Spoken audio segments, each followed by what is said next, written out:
Mr. Stantic, for your hospitality of today. Ladies and gentlemen, I'd like to cordially welcome you to our second CEEP Public Services Summit. Exactly 30 years ago, representatives of our organization have laid the basis for a cross-sectoral social dialogue at European level together with Jacques Delors. At the beginning, we concentrated on issues in the field of European employment and social policies.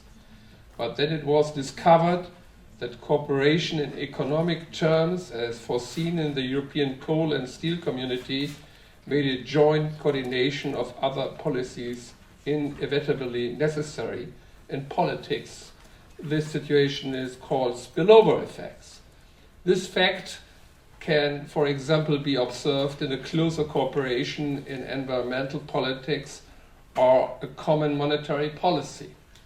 Today, the countries of the European Union have grown that close together that around 80% of the decisions taken in Brussels have a direct or indirect effect on each individual citizen, and with it also on the public services. Therefore, it was coherent to identify some major European partners 30 years ago, besides the CEEP, also Business Europe and the European Trade Union Confederation, which are involved in European policy making in an institutionalized way and which have been assigned an own chapter in European primary law. CEEP, therefore, takes an eminent role compared to other European umbrella organizations.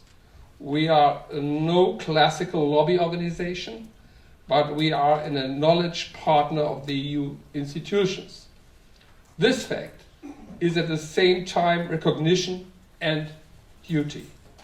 Because one thing is for sure, industrial relations in Europe are as complex today as European policy making, since the EU was enlarged from 10 member states in 1985 up to 28 member states today. CEEP does also have to face the complexity. However, our positioning, for example, in the field of European energy policy, has shown that the CEEP members are a good indicator for the subsequent positioning of the Council. So have a look at the CEEP and you will know how the EU member states will position themselves. But CEEP members are not only faced with new challenges by the multi-level governance system. It is also the European-wide economic and financial crisis that put our members under an enormous pressure during the last 7 years. The essential role of social partners could be detected just in these times of crisis. It is a matter of fact that those member states which better faced the crisis possessed a well-functioning social dialogue system. I do, however, emphasize that many things do also have to change.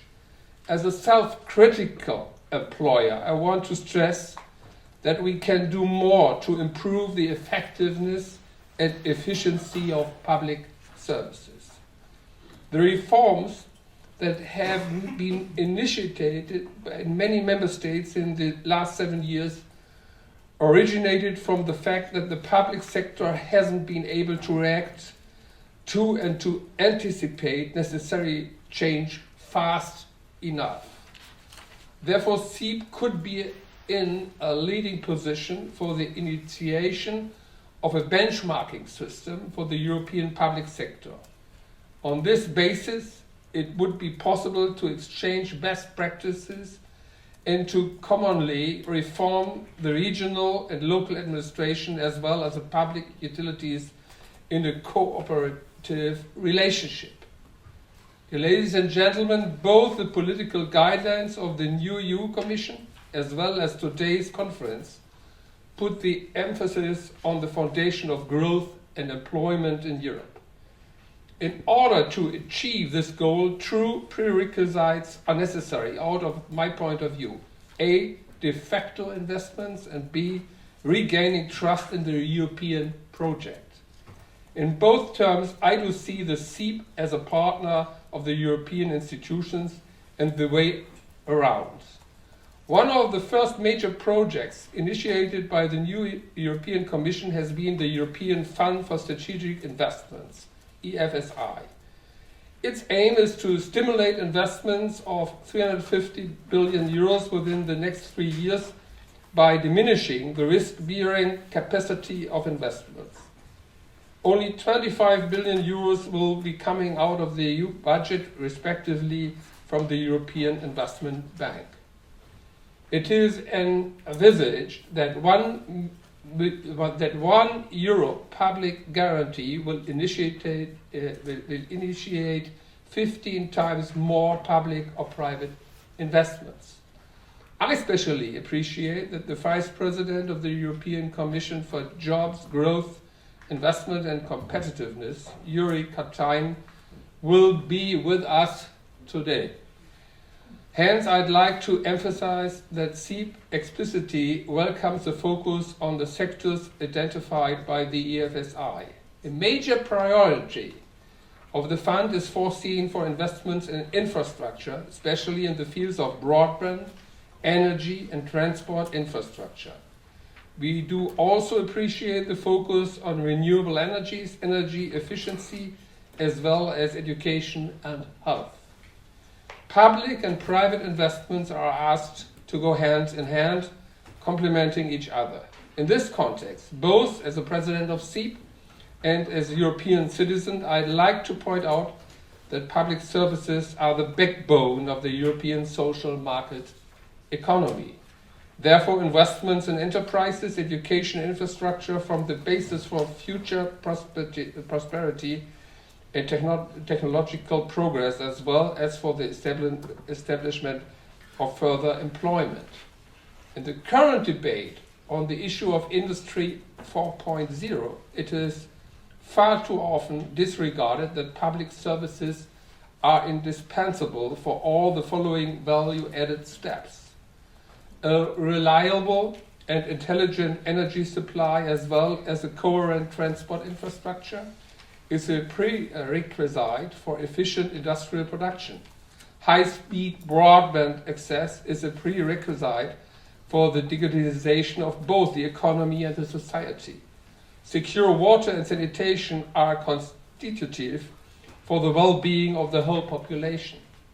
The English language invented a proper term for these facts. It's called public services, the enabling services. This snowball effect can even be proved. According to the International Monetary Fund, IMF, the increase in public investments in the amount of 1% of the national GDP leads to economic growth of 0.4% in the very same year. 4 years later, the increase amounts for 1.5%. I am, however, also convinced that it is not only the right financial instruments we need, but also the right and long-term oriented political framework.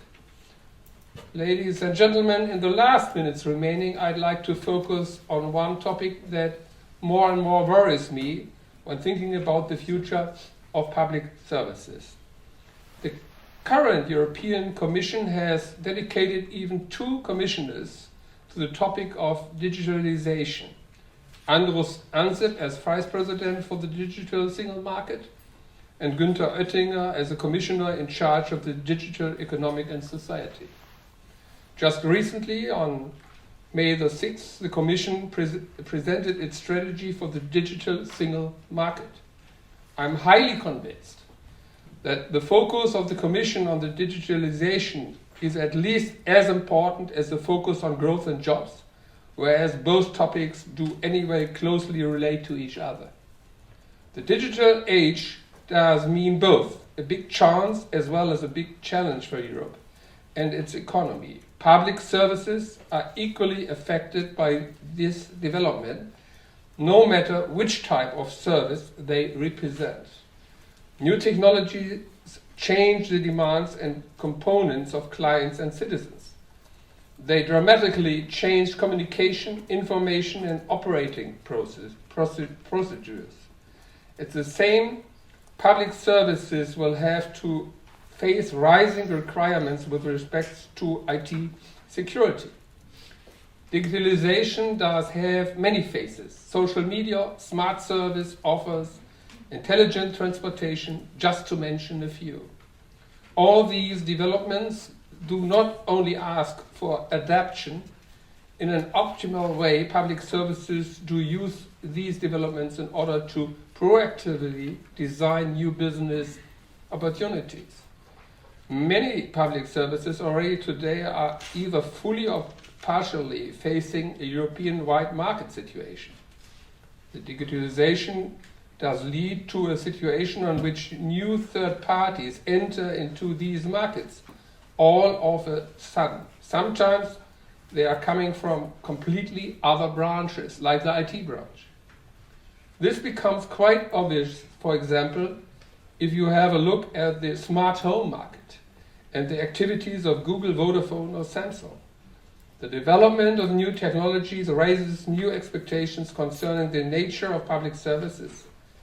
We have to be fully aware of these developments and tackle them proactively. Therefore, we also have to modernize in this field in order to stay attractive in the long run and in order to be able to fulfill the demands of our customers and citizens also in the future. I'm sure that a new generation of public services is about to emerge. And I'm also sure that the CEEP, with its cross-sectoral membership, is the right organization to tackle these challenges together. Today's and tomorrow's CEEP Public Services Summit will discuss all the mentioned topics more in depth. I'm therefore looking forward to an interesting exchange of views. Thank you so much for your attention.